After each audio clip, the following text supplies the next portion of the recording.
When it comes to getting COVID-19 vaccine shots into people's arms, California and some other states have gotten off to a slow start. Earlier this month, Governor Newsom announced plans to open what he's calling large-scale vaccination sites across the state. Specifically, he mentioned Sacramento's Cal Expo as one of the places that would help speed up the process of getting people protected from the virus. Let's check in right now with KCRA 3 Investigates Brian Heap, who has been looking into how these sites are actually doing. And Brian, the numbers show that Cal Expo's lagged behind some of the other sites, right? Yeah, Golston, if you look at the raw numbers, yes. When the state says vaccination super sites, we all probably have this image of lots of cars lined up for days and drivers going through, getting stuck and then moving on. And most of the sites are running at a high volume, but not Cal Expo. It's the state's largest vaccination site north of Los Angeles. But before this week, Cal Expo had given out fewer than 3,200 shots total and none for seniors 65 and up. Since Monday, it has doubled that output and is up to about 700 vaccinations per day. But how do those numbers compare with California's other vaccination super sites in Los Angeles, Orange, and San Diego counties? Let's start with Dodger Stadium in LA. That super site opened 2 weeks ago, and right now it's doing about 7,000 vaccinations a day with plans to eventually ramp up to 12,000. It's open for all Phase 1A healthcare workers and seniors 65 and older.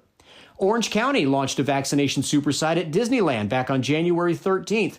Officials in Orange County tell us they're giving about 3,000 shots a day, 7 days a week. It's open for Phase 1A healthcare workers and seniors 65 and older.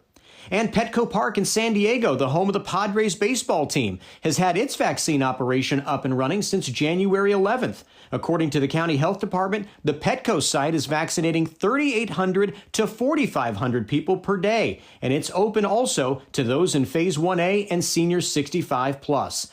So why are Cal Expo's numbers so much lower? Each county has a slightly different strategy.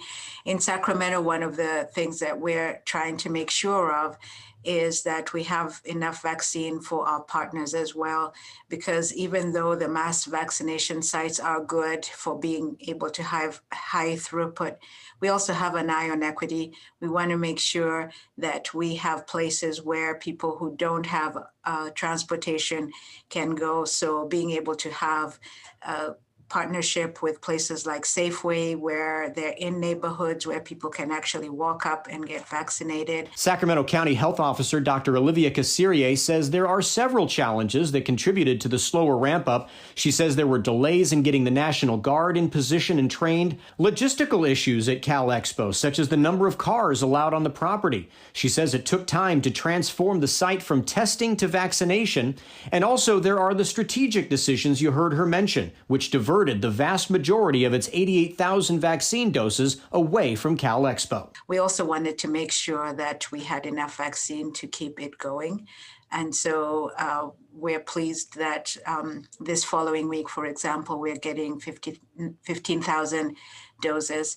So if we can maintain it at that rate and it will be regular, then that will help us in being able to make long-term plans.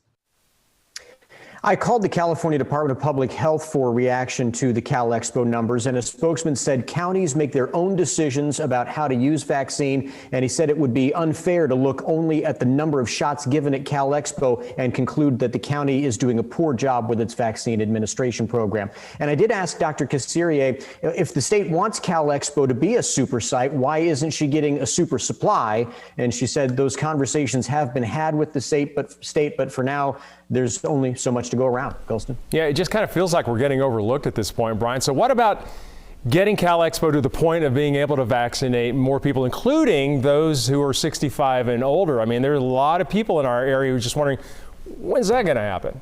Yeah, that's a good question. And this kind of goes back to that strategic decision we talked about for the county. Eventually, Cal Expo does plan to be giving seniors the shot. But for now, Dr. Casirier says they think the best way to go about this is to have the clinics and hospitals handle the 65 plus so that Cal Expo can focus only on healthcare workers at that site who still haven't received the vaccine yet. All right. Still a lot of waiting for a lot of people. Brian, thanks.